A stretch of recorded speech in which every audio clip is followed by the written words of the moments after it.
know, and I don't think Andy realized this. And one of the things is you have to realize that Andy these are all recovered memories. Right. And if anybody knows about recovered memories, there's always a part of you that kind of doubts it, which is why when he found that photo, it was so exciting to him, because like it was just rock-solid proof. But one of the things, they did send people into the future, and they talk about this a lot. But you realize that the future that they go to is not necessarily the future that's really going to happen. Right. And this is a really important piece. So there's all these what they call potential timelines. Yes. And so you get sent into the future, and for instance, one of the things I remember very clearly, he said that he saw in the year 2011 that the Supreme Court was underwater in Washington, D.C. I remember that. I thought, gee, that's, And I don't think it's going to happen. I'll tell you. And this is one of those things where he may have gone on an alternate timeline. This is the thing about the time travel that is so bizarre. And in fact, they were instructed you do not disturb things. When you go into the past, you do not do anything that could significantly alter the past, because it could completely screw up the present. Well, we know that with military operations, if there's anything that they can do to screw things up, they will. Yeah, but see, now, wait a minute, because this Project Pegasus was not one of those that was being done, I don't think, to destroy the planet.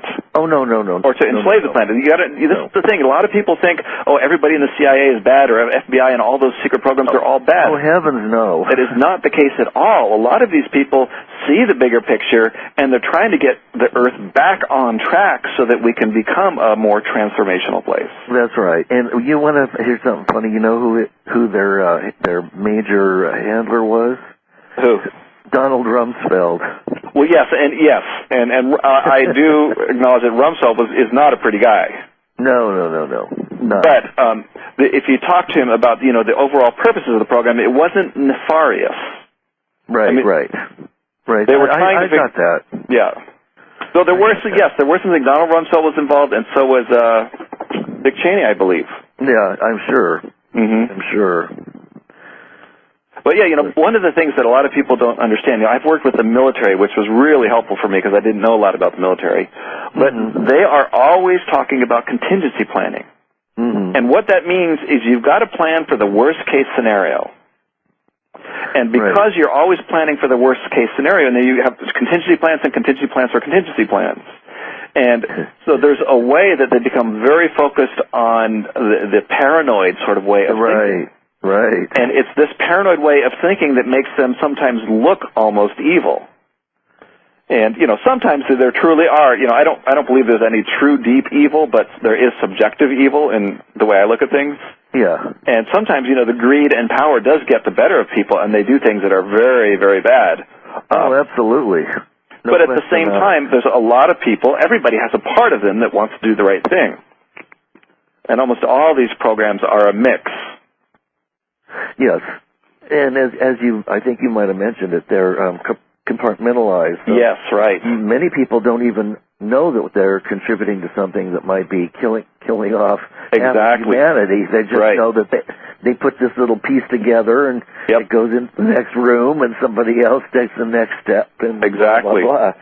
So, the left hand doesn't know what the right hand is doing. What I'm very curious about, and always curious about, are the people at the top that know all of it. Well, this is the thing, though. Does anybody really know all of it? And I really don't think so. I wonder. Well, I'll tell you, this is what I think, basically the people who are involved in all this time travel and stuff, they were trying to predict, and they, David Wilcock even talks about this, and he's one of the really good minds on all this stuff. If people don't know, Wilcock. And he talks a lot about the different timelines, and they've always been using these timelines because they've known about time travel, and assuming that it was going to be, they would choose which timelines have the highest probability of actually occurring. But what's happened is none of the timelines that were considered the most probable are now happening. We're off of those main timelines, and this is part of the reason I'm fairly convinced that nobody really knows what's going on, even at the highest levels right now. I'm with you on that one, because over and over, I have seen projections of this is going to happen, that's going to happen, and it just doesn't. And, the one exception, I would say, is that the one person who's having a pretty fair amount of success with his predictions is Cliff High from Half Past Human. He does the WebBot project. Yes, yeah. And there's a lot in there that is chaotic, but it's almost like it's the chaos before renewal. Mm-hmm. And as I see it, there has to be some kind of major shocks to our planet.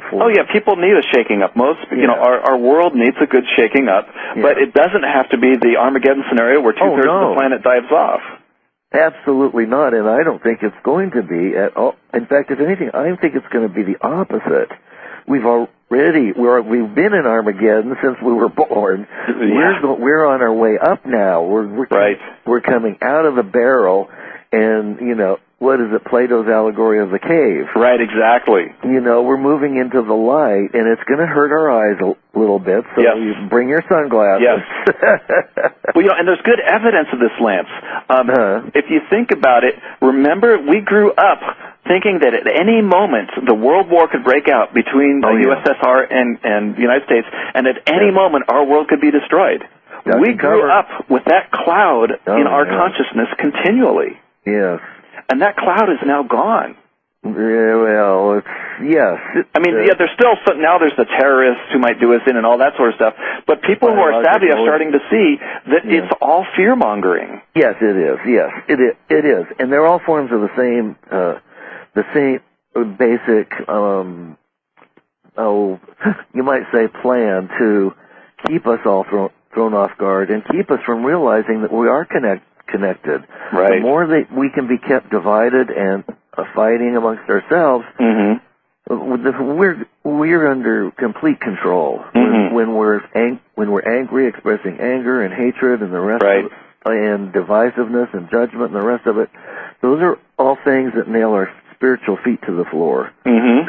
And so by making changes within and beginning to open our hearts to other people, knowing that we are all one fabric and one interconnected, woven together tapestry, that you can't do anything in your little area and have it not affect the edge of the tapestry. That's right. And that's where it's a call to every one of us to look at where are we, and each of us there are places where we're not in full integrity. That's right. And I'm continually, I did it, in fact, just the other day, I did one of those reviews, and I found a couple places like, I need to work on this. I'm not in full integrity here. Right. And we can do that continually. I find ways that, I find things in retrospect where I think I'm awake, because I try to keep a mindset of being present in the moment.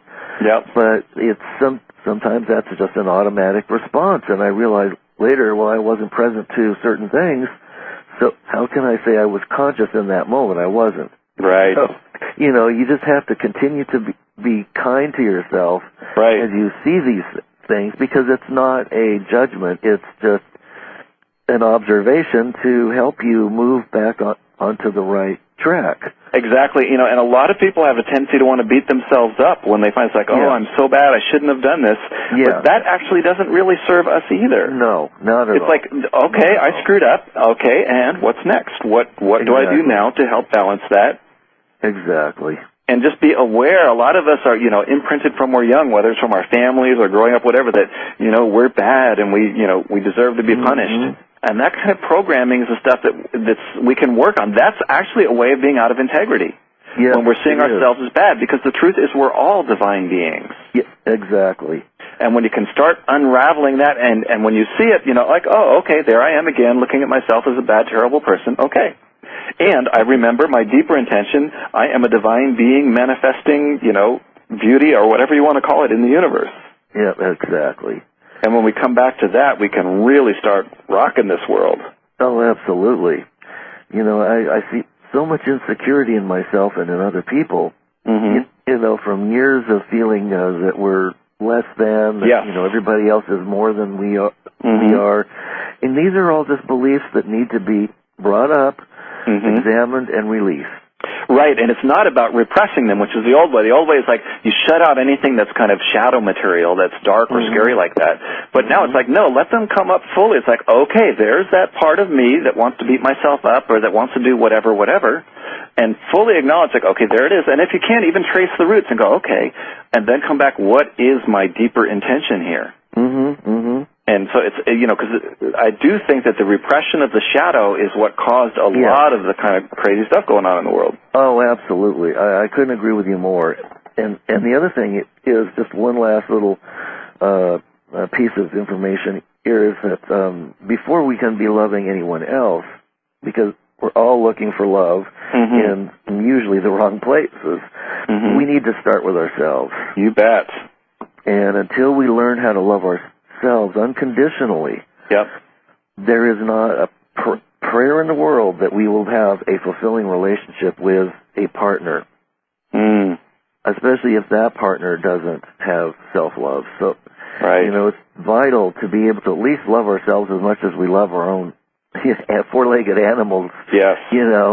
And many of us don't, That's right.